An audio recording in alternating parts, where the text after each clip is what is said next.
She gave her heart, her soul, her years to a man who only saw mirrors, not her tears.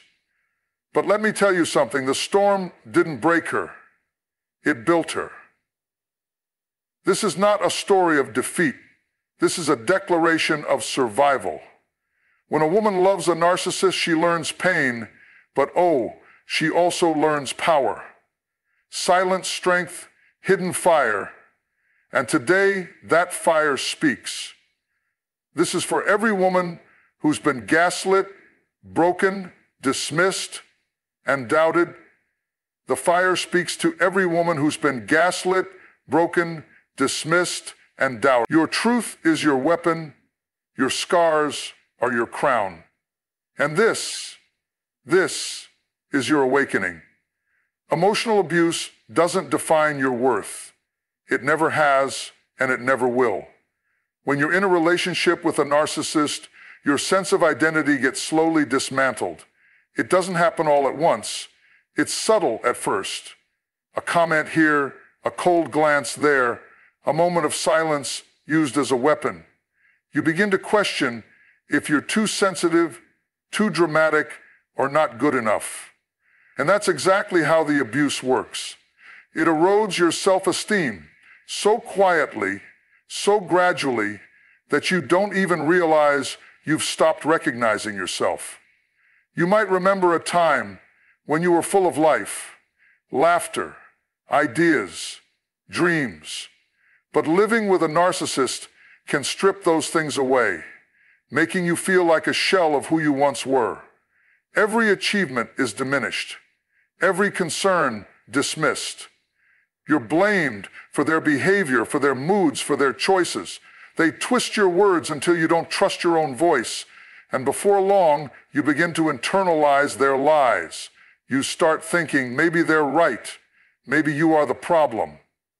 But hear this truth. You are not. Abuse is never your fault. You didn't deserve it. You didn't invite it. And no matter how much they tried to convince you that you were the issue, too loud, too quiet, too emotional, too independent, you were never the issue. They saw your light and they feared it. They couldn't control it, so they tried to dim it. But your light still exists, buried under the weight of manipulation, gaslighting, and emotional neglect. And that light, it's not gone, it's just waiting to be reignited. You, your people, your life, your family, your connection, your voice, your value, your product, your vision, your passion, your value, your product, your vision, your passion, your voice, your value, your product, your vision. The hardest part is not the abuse itself, but the aftershocks. The mental confusion, the self-blame, the lingering question, was it really that bad? Narcissists are masters of rewriting reality. They're charming in public, cruel in private. They make sure no one else sees what you see. That isolation is intentional. It's designed to make you feel like no one will believe you, like your story doesn't matter. But your story does matter. Your pain is valid, and your experience is real, even if no one else saw it. Surviving emotional abuse means reclaiming your voice. It means learning to trust your instincts again. It means looking in the mirror and reminding yourself that you are enough, as you are, without needing anyone's approval or validation. It's not easy. Healing takes time. There will be days when you doubt your progress. There will be nights when the pain resurfaces without warning. But that doesn't mean you're weak. It means you're healing. You're not broken, you're bruised. And bruises fade.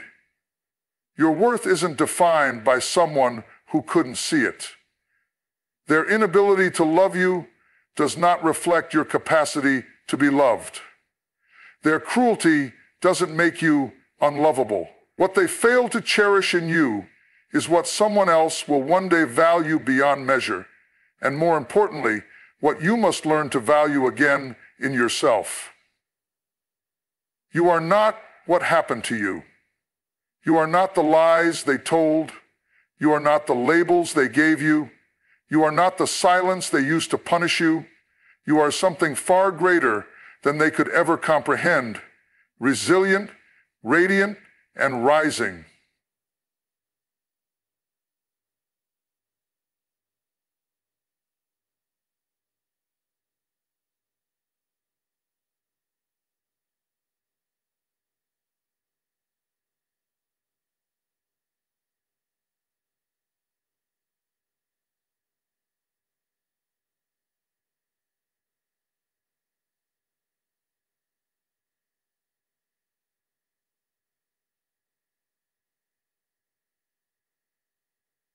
Healing begins when denial ends.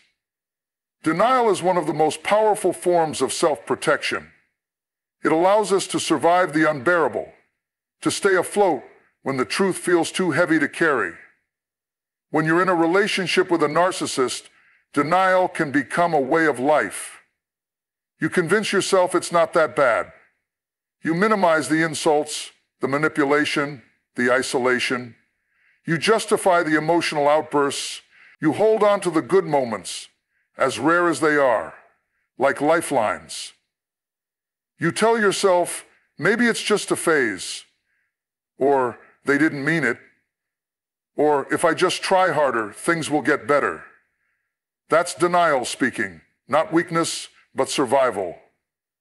Your heart is trying to protect itself from the crushing truth that the person you love may never truly love you back, that the person you trusted is not safe, that the home you built is emotionally unsafe. Accepting that truth is painful.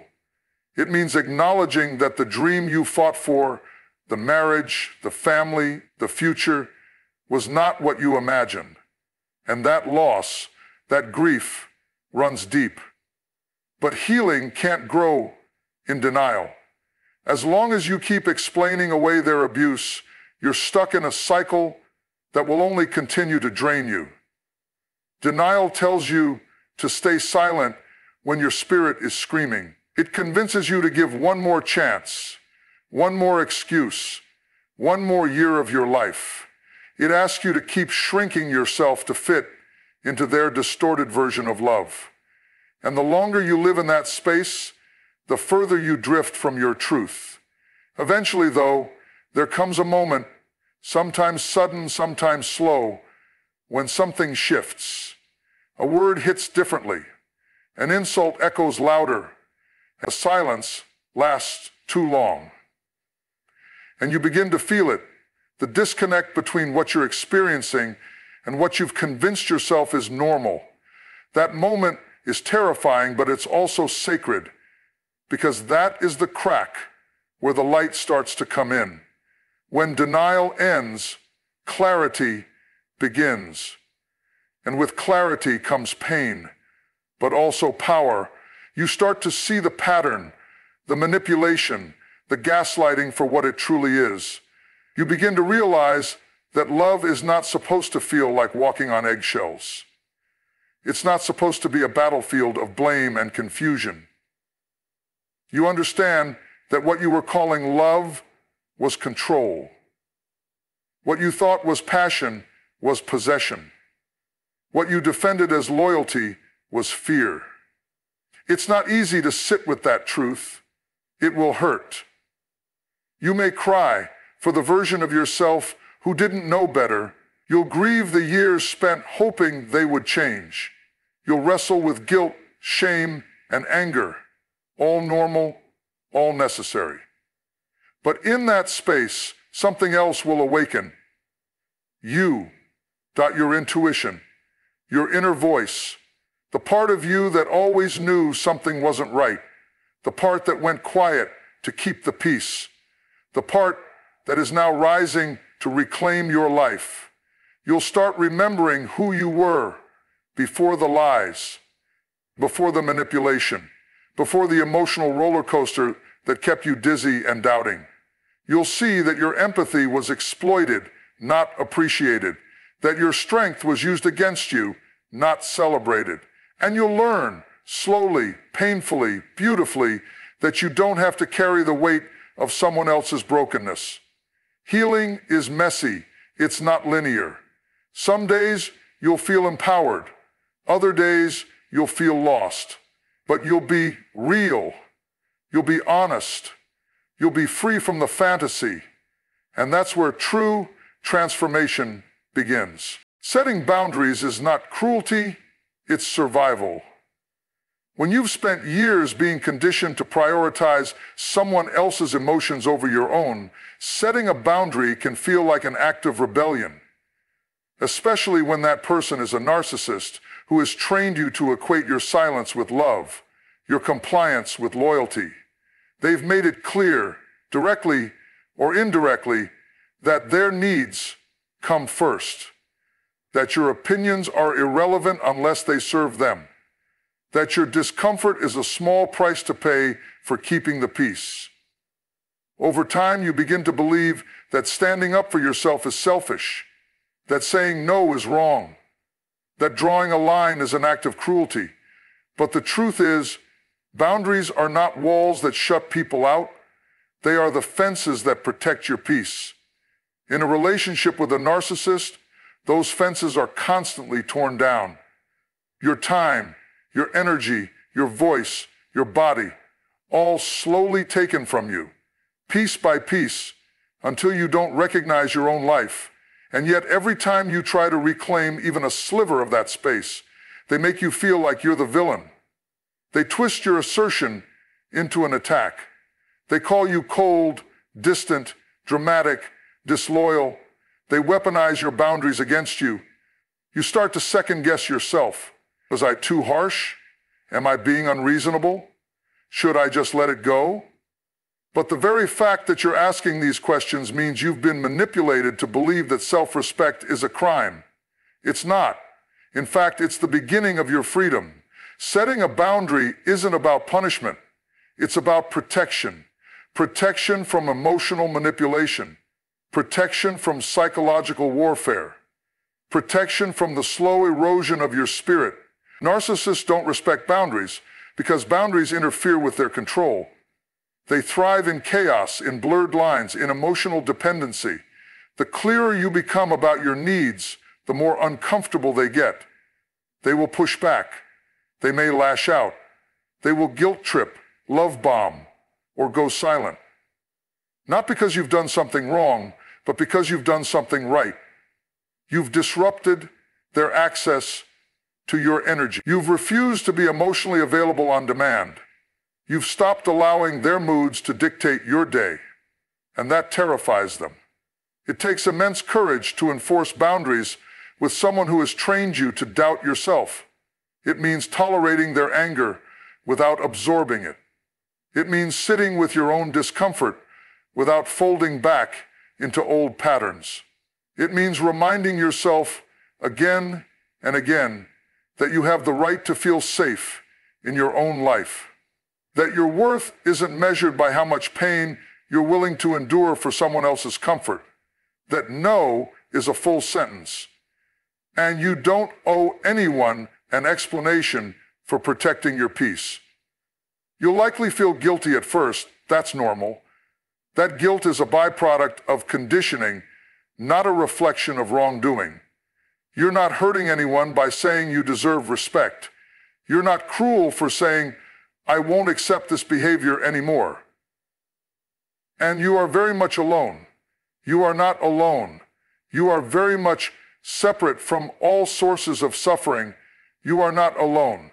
You are very much separate from all sources of suffering. You are not alone. You are very much separate from all sources of suffering. You are not alone. You are not alone. You are not alone. You are not alone. You are not alone. You are not alone.